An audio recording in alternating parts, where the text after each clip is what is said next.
ప్రియమైన దేవుని పిల్లలారా, ఈరోజు మనం కీర్తనలు 145 నుండి దేవుని వాక్యాన్ని ధ్యానించుకుందాం. ఇది దావీదు రాసిన చివరి కీర్తన. ఇందులో ఆరంభం నుండి చివరి వరకు ఒకే విషయం కనిపిస్తుంది: దేవుని స్తుతించడం. మన జీవితాలలో సమస్యలు, బాధలు, నిరాశలు ఉన్నప్పటికీ దావీదు దేవుని స్తుతించడం ఆపలేదు. కాబట్టి ఈరోజు 3 ముఖ్యమైన విషయాలని నేర్చుకుందాం. ప్రార్థనతో మొదలు పెడదాం. పరలోకన్న మా తండ్రి, నీ నామం పరిశుద్ధపరచును గాక, నీ రాజ్యంలోకి నేను వచ్చును గాక. దేవా స్తోత్రం తండ్రి, స్తోత్రం స్తోత్రం. ఆయన ఈరోజు నాయన కీర్తనలు చెప్తున్నా నన్ను కూడా జ్ఞాపం చేసుకోము తండ్రి. ఈ ఆన్లైన్ ద్వారా ఎంతమంది నాయన ఈ వాక్యాన్ని వింటున్నారో వారందరినీ దీవించము తండ్రి. ఏ సమస్య, ఏ బాధతో, ఏ నొప్పితో, ఏ తలంపుతో బాధపడుతున్నారో వారందరినీ జ్ఞాపం చేసుకోము తండ్రి. వారిని ఆశీర్వదించము తండ్రి. ఏ సమస్యతో ఉండి, ఏ బాధలో ఉండి, ఏ నొప్పిలో ఉండి ఈ వాక్యాన్ని వింటున్నారో వారందరిని దీవించము, రక్షించము. మరి ముఖ్యంగా నాయన చెప్పబోతున్నాను కూడా జ్ఞాపం చేసుకోము. వారికి అర్థమయ్యేటట్లు, వారి జీవితాలలో నెమరు వేసుకున్నట్లు మీరు దయచేయండి, కృప చూపండి. వీరించి మనసు గ్రహించే మనసు దయచేయమని ఈ బంగారు పాదాల కాడ వేడుకుంటున్నాను నాయన. దీన్ని బట్టి మీకే స్తోత్రాలు చెల్లించుకుంటూ నా ఇరిగిన హృదయంతో నా స్తుతి కొద్ది ఆరాధనకి సమర్పించి వేడుకుంటున్నాం పరమ తండ్రి. ఆమేన్, ఆమేన్, ఆమేన్. మొదటిది, దేవుడు స్తుతించదగిన మహాదేవుడు.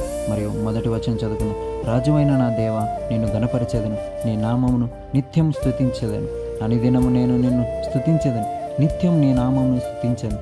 యెహోవా మహాత్యము కలవాడు, ఆయన అధిక స్తోత్రం నందదగినవాడు. ఆయన మహాత్యము గ్రహంప సఖ్యం కానిది. ఒక తరము వారు మరియు మరొక తరము వారికి నీ క్రియలను కొడియాడెదరు, నీ పరాక్రమ క్రియలను తెలియజేయదురు. ఇక్కడ దేవుడైన దావీదు ఇలా చెబుతున్నాడు: దేవా, నేను ప్రతిరోజు గణపరిచెదను అంటున్నాడు. అంటే ప్రతిరోజు దేవుని ధ్యానించుకుంటున్నాడు. పగలనక రేయనక ఎప్పుడు టైం దొరికితే అప్పుడల్లా మనం దేవుణ్ణి గణపరుచుకోవాలి. మనకంటూ మనం దేవుణ్ణి వ్యక్తిపరచాలి. అనుదినము నేను స్తుతించదను, నిత్యము నీ నామం స్తుతించదు.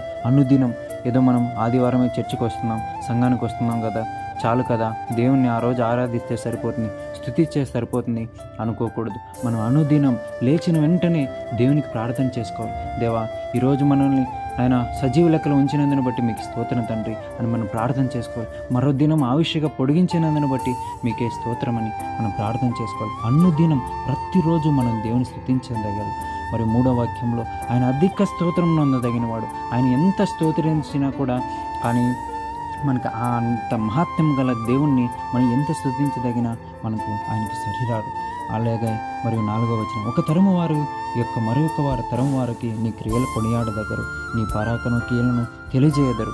అంటే తరతరాలకు ఇన్ని తరాలు మారినా కూడా బైబిల్లో ఉన్న సత్యాలు, బైబిల్లో ఉన్న మాటలు ఎప్పటికీ మారలేదు. అలాగే మన క్రియలు, దేవుడు చేసిన క్రియలను, దేవుడు చేసిన మేలుని మనం ఇతరుల తరాల వారికి, ముందున్న తరాల వారికి మనం చెప్పుతేవాళ్ళు. మన దేవుని గురించి మనం ప్రకటించాలి. దేవుడు అన్నారు కదా, నశించుకోవాడి కోటుకు నేను వెతికి రక్షించుకోవటకు నేను వచ్చానని. అలాగా మనం కూడా అలా మనం వెతికి మనం ఇంకొక నలుగురు లోకస్తులకు చెప్పినప్పుడు వారు ఖచ్చితంగా మారుతారు. అలాంటి వాళ్ళకి తరము వారికి మనం చెప్పాలి.